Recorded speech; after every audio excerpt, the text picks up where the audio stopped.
नमस्कार। आज के इस एक्सप्लेनर में हम एक ऐसे टॉपिक पर बात करने वाले हैं जो सच में चौंका देने वाला है। हम सीधे चलेंगे ईरान कॉन्फ्लिक्ट के उन आंकड़ों पर जो अभी हाल ही में सामने आए हैं। 29 बिलियन डॉलर का खर्चा और 42 मिलिट्री एयरक्राफ्ट्स का नुकसान।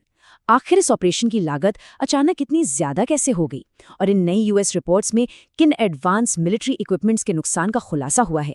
आइए इन आंकड़ों के जरिए इस पूरी पिक्चर को क्लियर करते हैं। ठीक है, तो सीधे इस आंकड़े पर आते हैं। 29 बिलियन डॉलर्स। पेंटागन के ऑपरेशन एपिक फ्यूरी का ये प्राइस टैग किसी को भी हैरान कर सकता है। ये एक बहुत ही विशाल राशि है, खास तौर पर ये देखते हुए कि ये मिलिट्री ऑपरेशन कितने कम समय तक चला था। अब सबसे बड़ा सवाल ये उठता है कि आखिर इतने कम समय में टैक्स पेयर्स का इतना बड़ा खर्चा कैसे हो गया।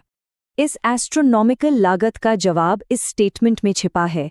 12 मई की एक कांग्रेशनल सुनवाई में पेंटागन के finance chief Jules Hurst third ने बिल्कुल साफ शब्दों में कहा था कि लागत में इस भारी वृद्धि का एक बड़ा हिस्सा डैमेज्ड इक्विपमेंट की मरम्मत और उन्हें रिप्लेस करने की कॉस्ट से आता है। यानी जब युद्ध में एडवांस और हाईटेक मिलिट्री हार्डवेयर को नुकसान पहुंचता है ना, तो सिर्फ ऑपरेशन चलाने का खर्चा नहीं बल्कि उन मशीन्स को ठीक करने या नई मशीन्स लाने का बिल सबसे ज्यादा भारी पड़ता है। तो आज के इस एक्सप्लेनर में हम इन्हीं आंकड़ों को लॉजिकली समझेंगे। पहले एपिक फ्यूरी की पूरी लागत, फिर उस क्रूशल सीआरएस डेटा का खुलासा जिससे ये सच्चाई सामने आई, तीसरा उन 42 विमानों की गिनती और उनका नुकसान, और आखिर में इसके जियोपॉलिटिकल रिपरकशंस और भविष्य की चेतावनियां। पहला भाग, the cost of epic fury. यहाँ हम देखेंगे कि वित्तीय और भौतिक नुकसान कितनी तेजी से बढ़ा, और ये टाइमलाइन बहुत ही बेहतरीन तरीके से दर्शाती है कि घटनाक्रम कितनी तेजी से आगे बढ़ा। फरवरी 2026 में अमेरिका और इजराइल के कोऑर्डिनेटेड स्ट्राइक्स शुरू होते हैं, जिसमें अली खामेनी जैसी प्रमुख हस्तियां मारी जाती हैं। फिर लगभग 2 महीने के कॉम्बैट एक्शन के बाद अप्रैल 2026 में एक सीज़फायर होता है, और इसके ठीक बाद मई 2026 में पेंटागन खुलासा करता है कि इन ऑपरेशंस का बिल 29 बिलियन डॉलर्स छू चुका है। ये क्लियरली दर्शाता है कि सिर्फ 2 महीने की मिलिट्री एक्शन में फिजिकल डैमेज का स्केल कितना मैसिव था। दूसरा भाग, अनकवरिंग द सीआरएस डेटा। यहाँ हम ऑफिशियल इन्फॉर्मेशन गैप और ग्राउंड रियलिटी को समझेंगे। अब यहाँ एक सच में ध्यान देने वाली बात है। यूएस डिपार्टमेंट ऑफ डिफेंस ने अभी तक कॉम्बैट लॉसेस यानी युद्ध में हुए फिजिकल नुकसान का कोई व्यापक और ऑफिशियल असेसमेंट पब्लिश नहीं किया है।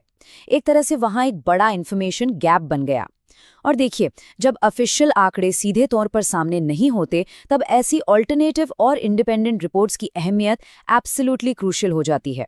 यही रिपोर्ट्स हमें बताती हैं कि असल में नुकसान का स्तर क्या था। और यही एंट्री होती है सीआरएस यानी कांग्रेशनल रिसर्च सर्विस की। ये एक ऐसी बॉडी है जो यूएस कांग्रेस को इंडिपेंडेंट पॉलिसी और लीगल एनालिसिस देती है। इस इंफॉर्मेशन वैक्यूम में सीआरएस ने एक इन्वेस्टिगेटिव फ्लैशलाइट की तरह काम किया। उन्होंने डिपार्टमेंट ऑफ डिफेंस और सीएनटीओएम के स्टेटमेंट्स और अलग अलग न्यूज़ रिपोर्ट्स को डिटेल में स्कैन किया और उन बिखरे हुए टुकड़ों को जोड़कर एक क्लियर पिक्चर कांग्रेस के सामने पेश की। इसी कड़ी मेहनत की वजह से आज हम इन एयरक्राफ्ट लॉसेस की रियलिटी जान पा रहे हैं। चलिए आगे बढ़ते हैं और देखते हैं कि ये आंकड़े कैसे बिल्ड होते हैं। तीसरा भाग, टैलीइंग द 42 एयरक्राफ्ट, एक डिटेल्ड फिजिकल ब्रेकडाउन। इस टेबल के डेटा को देखना बहुत ज़रूरी है। सीआरएस रिपोर्ट के अनुसार इस कॉन्फ्लिक्ट में कुल 42 एयरक्राफ्ट्स या तो सिवियरली डैमेज हुए हैं या पूरी तरह नष्ट हो गए हैं। इसमें 25 अनक्रूड ड्रोन्स हैं, जैसे MQ-9 रीपर और MQ-4C ट्राइटन। फिर 11 सपोर्ट, रिफ्यूलिंग और स्पेशल ऑप्स एयरक्राफ्ट्स हैं, जिनमें KC-135, E-3, AWAC और MC-130J शामिल हैं। इसके अलावा 5 फाइटर जेट्स का नुकसान हुआ है, जिसमें F-15E स्ट्राइक ईगल और हाईली एडवांस्ड F-35A लाइटनिंग 2 शामिल हैं, और आखिर में एक A-10 Thunderbolt 2 ground attack aircraft. ये शेयर वैरायटी दिखाती है कि नुकसान सिर्फ बेसिक ड्रोन्स तक सीमित नहीं था, बल्कि काफ़ी एडवांस्ड और एक्सपेंसिव मशीनरी इसमें शामिल थी। अब इस पूरे नुकसान में जो सबसे दिलचस्प बात है वो ये है कि इन 42 एयरक्राफ्ट्स की लिस्ट में मेजॉरिटी हिस्सा अनक्रूड ड्रोन्स का है। इन 25 ड्रोन्स में से अकेले 24 तो सिर्फ MQ-9 रीपर्स थे। ये पॉइंट आउट करता है कि इस कॉन्फ्लिक्ट में मॉडर्न ड्रोन वॉरफेयर का कितना लंबा और हैवी यूज किया गया है। जब इतने सारे ड्रोन्स डिप्लॉय होंगे तो लॉजिकली नुकसान का सबसे बड़ा प्रोपोर्शन भी उसी कैटेगरी में आएगा। लेकिन यहाँ एक बड़ा कैच है, ये जो 42 का नंबर है ना, ये फाइनल नहीं है। ऑफिशियल सीआरएस रिपोर्ट के मुताबिक ऐसे कई फैक्टर्स हैं जिनसे ये आंकड़ा भविष्य में और भी बढ़ सकता है। पहला, सेंसिटिव इन्फॉर्मेशन का क्लासिफाइड होना, जिसकी वजह से पूरी जानकारी पब्लिक नहीं की जाती। दूसरा, उस रीजन में अभी भी चल रही कॉम्बैट एक्टिविटी, जहां रोज नए डेवलपमेंट्स होते हैं। और तीसरा, रीजन में एट्रीब्यूशन चैलेंजेस, मतलब ये तय करना थोड़ा मुश्किल होता है कि एग्जैक्टली किस अटैक में किसका कितना नुकसान हुआ। तो ये नंबर फॉर श्योर अभी और भी ऊपर जा सकता है। और अब आते हैं चौथे भाग पर, वार्निंग्स एंड फ्यूचर रिपरकशंस, इन आंकड़ों के जियोपॉलिटिकल फॉलआउट को समझना। चलिए दूसरे पक्ष की बात करते हैं, और यहाँ हमारा काम सिर्फ फैक्ट्स को इम्पार्शियली आगे रखना है। सीआरएस रिपोर्ट आने के बाद ईरान के फॉरेन मिनिस्टर सैयद अब्बास अराकी ने इसे एक्नॉलेज किया।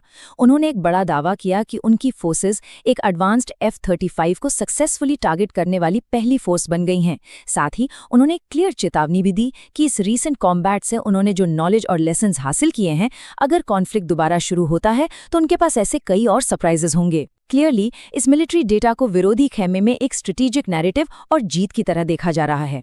तो सबसे अहम मुद्दा ये है कि एक तरफ एडवांस्ड मिलिट्री टेक्नोलॉजी का भारी नुकसान और $29 बिलियन का आंकड़ा, और दूसरी तरफ दोनों पक्ष इस हाल ही के कॉन्फ्लिक्ट से नई रणनीति और कॉम्बैट टैक्टिक्स सीख रहे हैं।